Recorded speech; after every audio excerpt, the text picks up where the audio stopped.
Yes, we can see it now. Perfect. Okay, thank you. So again, thank you everyone for joining my talk today.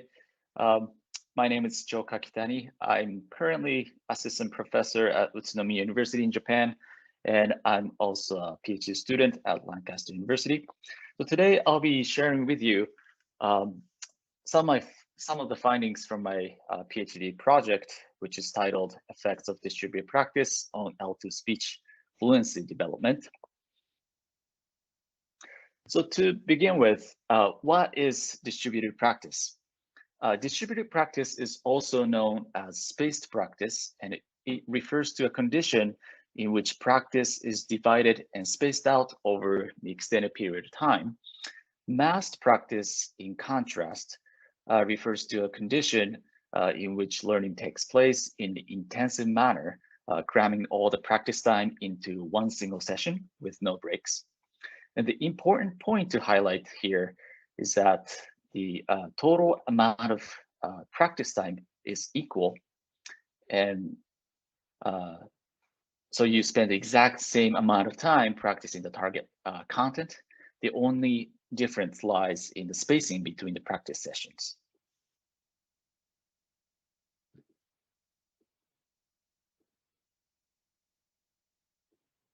Okay. So distributed practice research actually has a long history that dates back to the 19th century. The famous Hermann Ebbinghaus reported the first study where he used himself as the research participant, and it found that the retention of memory was better when items were spaced out in time. Since then, there have been hundreds of empirical studies and numerous review articles and meta-analysis in the field of cognitive psychology. So research in cognitive psychology and educational psychology overall shows that learning effects are greater when practice is distributed rather than massed. And this phenomenon of distributed practice producing superior learning effects is called the distributed practice effects. The distributed practice effects have been reported in a variety of learning domains, including verbal memory, trivial fact learning, workplace procedure training, mathematics, problem solving, learning of the concepts of statistics, and motor skill learning, such as keyboard typing. So here, someone might be wondering, is having a longer interval always better? The answer to this key question is not necessarily. So the ideal distribution evidently depends on what is called the ISI-RI ratio. ISI stands for intersession interval and refers to the interval between the practice sessions. RI stands for retention interval and refers to the time gap between the final practice session and the time of testing. And previous studies have found a strong interaction effect of ISI and RI. So for example, learners who practice under shorter ISI as opposed to longer ISI generally perform better on a test after a short RI, such as immediate post-test. In contrast, learners who practice under a longer ISI as opposed to shorter ISI tend to perform better on a test after long RI, such as delayed post-test. So the ideal practice interval depends on the time of testing.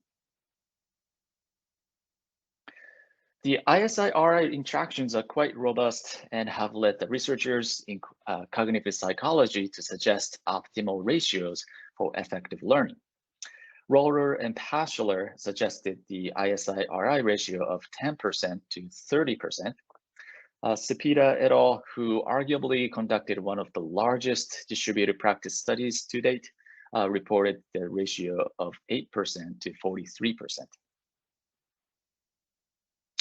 Over the past decades, there has been a surge of interest in distributed practice research in the field of second language acquisition. And there have been many, many studies conducted both in the lab and classroom settings.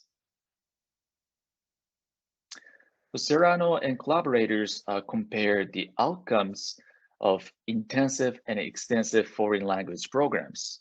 In both programs, English was taught for 110 hours, but the difference lied in the distribution of the hours. So for example, in the intensive program, the students learned English 5 hours per day over 5 weeks. In the extensive program, by contrast, the students spent 4 hours per week for 7 months. And the results showed that for the intermediate level students, the learning outcome as measured by global L2 proficiency was greater for the intensive program than the extensive program. At first glance, the findings seem to support that intensive instruction is better than extensive instruction.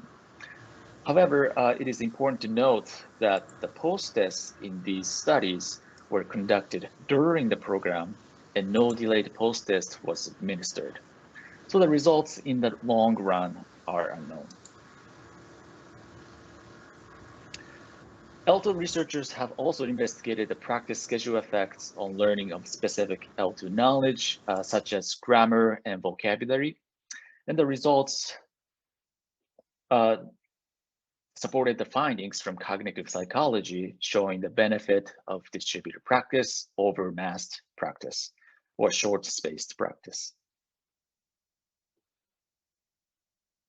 However, there are also studies that have failed to observe the benefit of distributed practice. In fact, some of these studies looking at the effects of distributed practice on grammar, vocabulary, and pronunciation suggest that massed practice or short-spaced practice might be more beneficial than distributed practice. So we have mixed results. There are different explanations for the mixed results. One is that the degree of distributed practice effects varies for different types of knowledge and skills. In other words, information processing demands are different for different learning domains, and distributed practice may be more effective for certain types of knowledge and skills than others. This argument could possibly be backed up by the effect sizes of distributed practice reported in meta-analysis, large for verbal learning, medium for motor skills learning, and medium for intellectual skills learning. Another possible explanation for the mixed results is that the degree of distributed practice effects varies for different stages of skill acquisition. According to the skill acquisition theory, the acquisition of a skill begins with a declarative stage, where the focus is acquiring the declarative knowledge. In the next stage, proceduralization stage, declarative knowledge is turned into procedural knowledge through practice. In the final stage, automatization stage, further practice leads to automatization of knowledge, which allows the target behavior to be carried out with complete fluency and minimal errors. And it's assumed that the shift from the proceduralization stage to the automatization stage requires intensive practice. According to this view, distributed practice is most effective for the learning in the declarative stage, while massed practice or more intensive practice is more effective for the learning in the proceduralization stage. But more research is needed to draw more definite conclusions.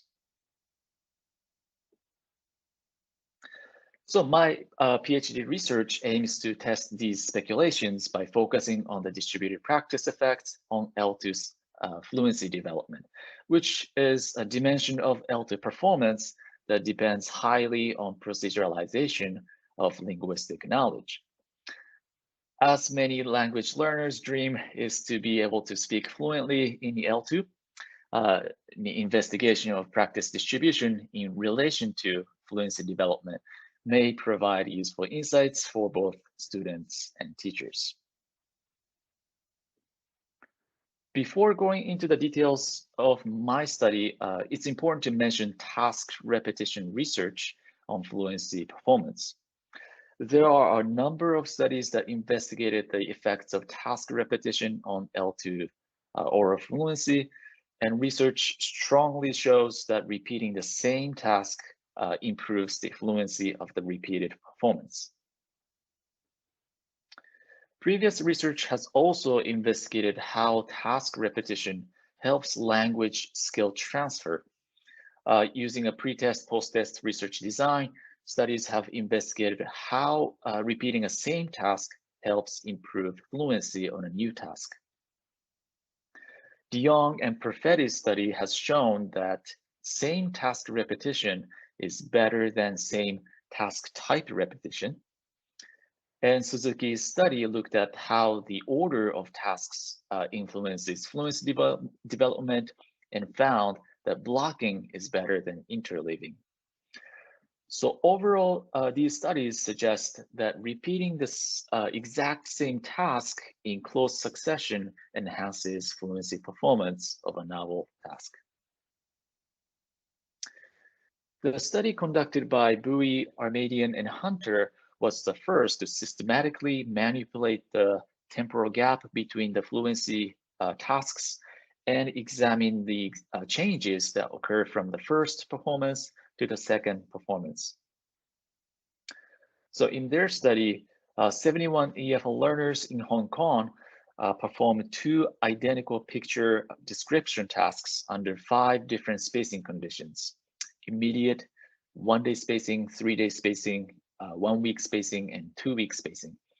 The results showed that the immediate repetition group, which is the masked group, made the largest gain in speech rate, while the 1-week interval group made the largest reduction in terms of filled pauses and repetitions. These findings indicate that spacing does matter, but because they only examine the performance differences of a single task, how the effects might carry over to a new task was unknown. Suzuki and Hanzawa 2021 extended Bui et al.'s study, and they used a pre-test, post-test research design and conducted a quasi-experimental study with 79 Japanese university students in intact EFL classrooms. 4 classrooms were assigned to a masked, short-spaced, long-spaced, or control condition. And the 3 experimental groups practiced 6 narrative tasks with different spacing interval. The results on the immediate pulse test showed that the masked group outperformed the control group in terms of breakdown fluency, such as mid-clause and clause final pulse frequency. But there was a sign of trade-off effects on speed fluency and repair fluency. The delayed post-test conducted 1 week later, however, did not show any significant differences across the groups. So again, the study showed that spacing matters and that the effects of spacing transfer to new tasks, but the long-term effect of distributed practice is still unclear. So there are 2 things that we still don't know in this line of research. First, the long-term benefit of distributed practice on L2 fluency development is unclear. Second, the role of ISI-RI ratio in relation to fluency development is unknown, as no previous study has looked at this relationship. The current study aimed to fill these research gaps by conducting a pre-test, post-test experimental study and by systematically manipulating the ISI-RI ratio. So before conducting the main study, I carried out a pilot study to test the equivalency of picture-based narrative tasks. For pre-test, post-test research, it's important to ensure the equivalency of the tasks, because if the tasks are different in difficulty, it will be difficult to tell whether the gains from the pre-test to the post-test are really the result of the intervention or simply the differences in the tasks themselves. And these picture-based narrative tasks have been used in many previous studies. And based on complexity, accuracy, lexical diversity, and fluency measures, these three picture prompts show the most similar results. So they were chosen as the tasks for testing purposes in the main study. The participants of the current study were 116 EFL learners studying at a Japanese university. They were randomly assigned to one of four groups: one-day ISI group, control group 1, 7-day ISI group, or control group 2. Their English proficiency level was around A2 to B1 level in CEFR based on their TOEIC scores. One of the criteria for participating in this study was that the student is not currently enrolled in English language courses, and this was to reduce the potential practice effects outside the study. So this is the research design of the study. The one-day ISI group practiced every day for 4 consecutive days, while control group 1 only took the pre-test, post-test, and delayed post-test. The 7-day ISI group practiced once a week for 4 weeks, while control group 2 took the 3 tests only. The practice for the one-day ISI and 7-day ISI groups were identical in terms of content and procedure, with the only difference lying in the temporal spacing between the sessions. The purpose of using the control groups was to determine whether any changes in fluency measures in the experimental groups can be accounted for by the intervention.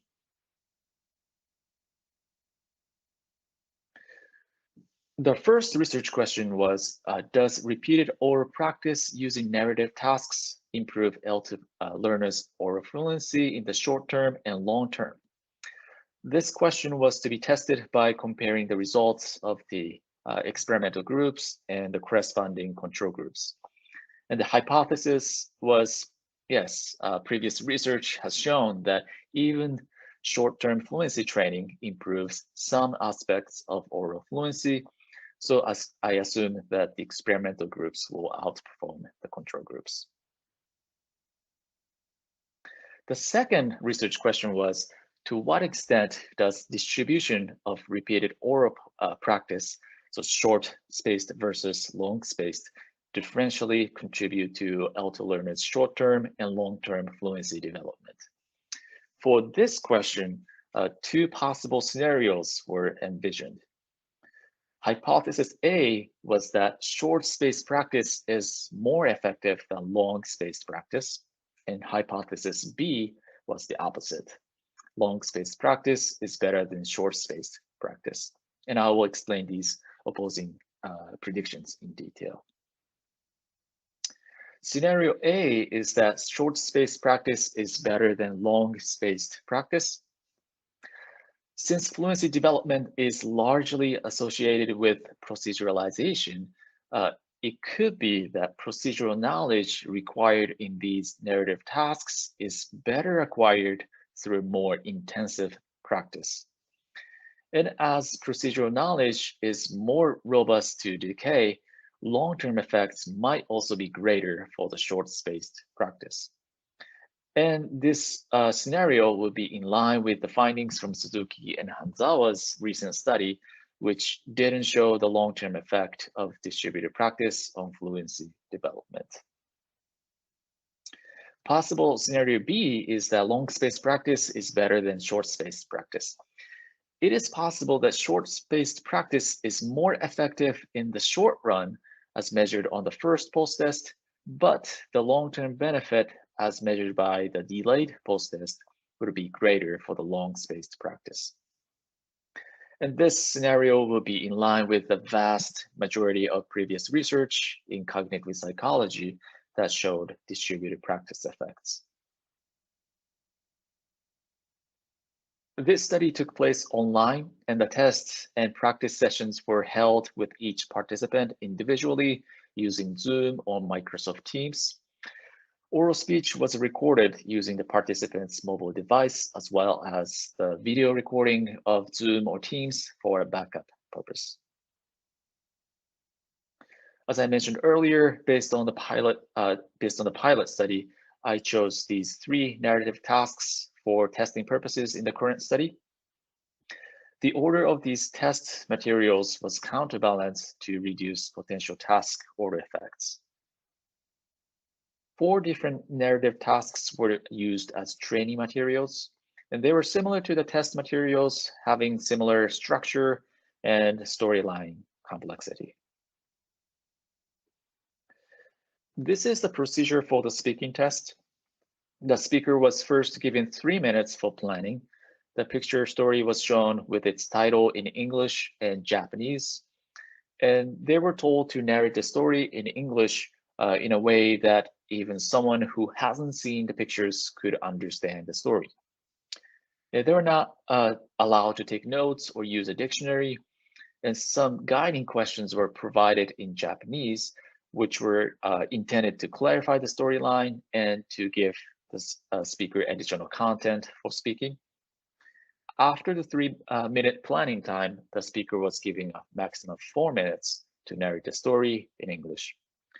During the speaking time, the guiding questions were not shown and they could only look at the cartoon pictures.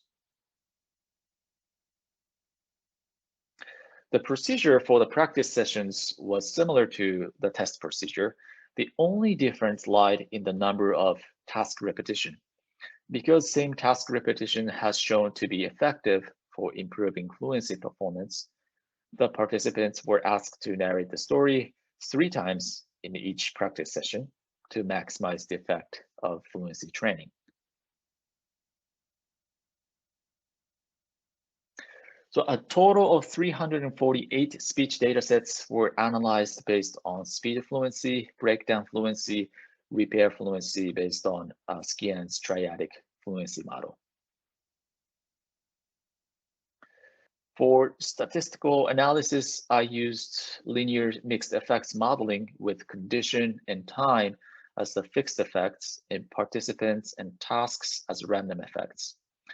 Normal distribution was checked by visually and using Shapiro-Wilk test. In the case of non-normal distribution, a log or square root transformation was performed, and extreme outliers were checked based on z-scores and were removed from the analysis. All right, so moving on to the results. So the effects of condition and time interactions were significant for the measures highlighted in yellow. So some of the speed fluency measures and breakdown fluency measures. So first, please note that I rearranged the order of the groups by using forward difference coding to allow for a minimal number of comparisons and also to reduce type 1 error. So control group 1 was compared against 1-day ISI group. 1-day ISI group and 7-day ISI group were compared to examine the effect of spacing. And finally, 7-day ISI group was compared against control group 2. For mid-clause pause duration, the 7-day ISI group outperformed the 1-day ISI group on the delayed post test. And looking at these 2 groups closely, it seems that both groups showed improvement on the first post test, but the score continued to decrease for the 7-day ISI group, possibly showing the long-term effect of distributed practice. For the mid-clause pause ratio, there were significant differences between the experimental groups and the control groups. The scores on both the post-test and the delayed post-test were significantly lower for the 1-day ISI and 7-day ISI group than the corresponding control groups. But the scores between 1-day ISI and 7-day ISI groups were not significantly different, so there was no difference in terms of spacing effect. With regard to speed fluency, speech rate for the 7-day ISI group was marginally significantly higher than control group 2 on the delayed post-test. Although there was no significant difference between the 1-day ISI group and 7-day ISI group, we see a similar pattern. The 7-day ISI group continued to improve throughout the experiment, while the 1-day ISI group showed a decline from the post-test to the delayed post-test. For the mean length of run, the 1-day ISI group outperformed control group 1 on the delayed post-test, while the 7-day ISI group outperformed the control group 2 on both the post-test and delayed post-test. The differences between the 1-day ISI group and 7-day ISI group were not significant. And finally, for phonation time ratio, the 7-day ISI group outperformed the 1-day ISI group and the control group 2 on the delayed post-test. And we see the similar pattern here again. The growth for the 7-day ISI group is linear, while there's a sign of decline for the 1-day ISI group. Right, so moving on to the discussion of the results. Going back to the first research question, does repeated oral practice using narrative tasks improve L2 learners' oral fluency in the short term and long term? The answer was yes. Experimental groups did outperform the control groups in terms of mid-clause pulse ratio, speech rate, mean length of run, and phonation time ratio.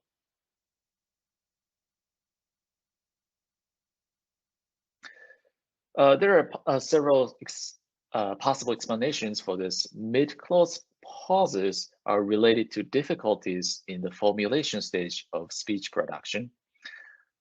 Fluency practice may have helped the learners to proceduralize some syntactic formulation by repeatedly using certain grammatical structures. And practice may have been also helpful for improving vocabulary retrieval. And reusing some lexical expressions might have also helped them reduce pauses in the middle of the clause. Mean length of run is considered to be related to one's command of multi-word sequences and chunks, and practice might have helped the learners to internalize some multi-word expressions that were useful for telling the narrative story. Some caution needs to be taken here. Even though the experimental groups demonstrated improvement for some of the fluency measures, there was no significant difference between the groups in terms of articulation rate. Articulation rate is a pure measure of speed fluency, and research has shown that it is a strong predictor of L2 oral proficiency. So the results suggest the limitation of short-term fluency training, and to see greater improvement on articulation rate, further practice and much more practice is probably needed. The second research question was, to what extent does distribution of repeated oral practice 1-day ISI versus 7-day ISI differentially contribute to L2 learners' short-term and long-term fluency development? The overall results suggest that 7-day ISI was more effective than 1-day ISI. The differences seem to be especially noticeable for the delayed post-test. Both 1-day ISI group and 7-day ISI group made improvements on the first post-test, but the effect of practice seems to fade for the 1-day ISI group. In contrast, the 7-day ISI demonstrated greater retention of fluency measures, fluency gains. So there were two possible scenarios, and the results seem to support prediction B. So why was spaced practice better? One possible explanation may be drawn from the study phase retrieval theory. The basic idea of this theory is that retention of knowledge depends on successful yet effortful reminding of the earlier occurrence of the learned item. Mass practice or short spaced practice is ineffective because when the occurrences are too close in time, knowledge can be readily accessed from working memory, and it doesn't really require retrieval effort. In the current study, greater spacing in the 7-day ISI group may have made the fluency training more difficult or desirably difficult. So the learners had to push harder in vocabulary retrieval and syntactic formulation, as well as in using chunks and perhaps in articulating their speech. Another possible explanation can be drawn from the skill acquisition theory. As I explained earlier, distributed practice is assumed to work better for the learning in the declarative stage. The participants in the current study were mostly A2 to B1 level of English proficiency. So it may be that the learners benefited more from spaced practice as students were still in the early stage of oral skill acquisition. So it's possible that the results will be completely different for learners who are in the more advanced stage of learning. And I'd love to see more studies investigating this point in the future. The pedagogical implication of the current study is that teachers can optimize fluency practice by inserting some time gap between the practice, especially for promoting fluency development in the long term. So instead of spending a whole lesson on fluency practice, a teacher can spread the practice across multiple days. As you can see, the total time spent on practice is equal between the two schedules, but the one on the right is space between the practice, and that extra spacing might make each practice more challenging. Perhaps the idea can also be applied to a single lesson. Instead of doing the fluency activities all at once, the practice can be spaced out by inserting other activities in between. But this idea is contrary to the findings in Suzuki 2021, which showed the advantage of blocked practice over interleaved practice. So caution needs to be taken and more research is needed to examine how effective this type of instruction is in the real classroom. Some limitations need to be highlighted. First, we don't know what exactly happened during the practice phase. To better understand the effects of different practice schedules, it's important to look at the results from the practice sessions. So I still need to analyze the speech data from the practice sessions. Second, speech development was explored only in terms of fluency in the current study, and other aspects such as complexity, accuracy were not considered. So there might be other important changes that I might have overlooked. So to wrap up, short-term fluency practice in the current study improved some aspects of EFL learners' L2 speech fluency, even in the online environment. Long space practice was overall more effective than short space practice for long-term fluency development in the context of intermediate level adult Japanese learners. And I think this last point is important, and we need more research to see how we can generalize these findings to other populations. And that concludes my presentation. Thank you very much for your attention.